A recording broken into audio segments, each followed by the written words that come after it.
علیکم ناظرین، M R news headlines میں ایک بار پھر آپ کو خوشامدید کہتے چلیں۔ میں ہوں کنزہ تنویر۔ پاکستان مسلم لیگ نون کی مرکزی نائب صدر مریم نواز نے وزیر اعظم عمران خان کے قوم سے خطاب پر رد عمل کا اظہار کیا ہے۔ وزیر اعظم عمران خان نے قوم سے خطاب میں اعلان کیا ہے کہ کسی صورت امپورٹڈ حکومت کو کبھی تسلیم نہیں کروں گا، عوام میں نکلوں گا۔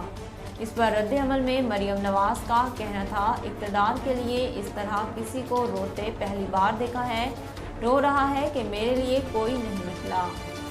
یوکرین کے شہر میں ایک ریلوے اسٹیشن پر مبینہ طور پر روسی راکٹ حملے میں 5 بچوں سمیت کم از کم 50 افراد ہلاک اور تقریباً 100 زخمی ہو گئے ہیں۔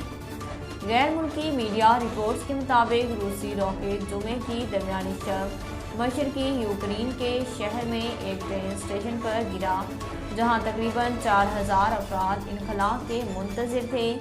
حکام کے مطابق روسی حملے میں 5 بچوں سمیت 50 افراد ہلاک جبکہ تقریباً 100 سے زائد زخمی ہوئے۔ اس کے علاوہ ریلوے اسٹیشن پر موجود گاڑیوں کو کافی نقصان پہنچا۔ دوسری جانب روس نے اس حملے کی تردید کی ہے۔ وفاقی وزیر اطلاعات و قانون فواد چودھری نے کہا کہ تحریک عدم اعتماد پر ووٹنگ اگلے ہفتے تک جا سکتی ہے۔ گزشتہ روز سپریم کورٹ نے ڈپٹی اسپیکر کی رولنگ غیر آئینی قرار دیتے ہوئے قومی اسمبلی بحال کر دی اور حکم دیا تھا کہ 9 اپریل کو صبح 10:30 بجے اجلاس بلا کر عدم اعتماد پر ووٹنگ کرائی جائے، لیکن اب وزیر قانون و اطلاعات فواد چودھری نے کہا کہ تحریک عدم اعتماد پر ووٹنگ اگلے ہفتے تک جا سکتی ہے۔ ان کا کہنا تھا کہ ہم زیادہ وقت نہیں لیں گے، بحث سے قبل سیکرٹری خارجہ ایوان کو خط پر بریفنگ دیں گے۔ وفاقی کابینہ کو پیٹرولیم مصنوعات پر سبسڈی ختم کرنے کے لیے سمری ارسال کر دی گئی۔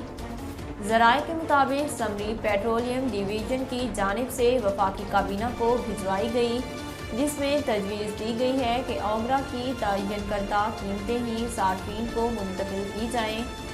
مجوزہ سمری میں کہا گیا ہے کہ صورتحال برقرار رہی تو 16 اپریل سے 30 جون تک سبسڈی کی رقم 136 ارب تک پہنچ جائے گی، جبکہ 1 سے 15 اپریل تک 26.47 ارب روپے کی سبسڈی اس کے علاوہ ہوگی۔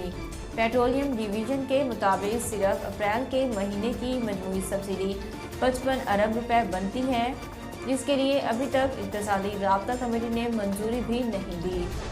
ناظرین، اب تک کے لیے اتنا ہی۔ مزید خبروں اور اپڈیٹ کے لیے دیکھتے رہیے ایم آر نیوز۔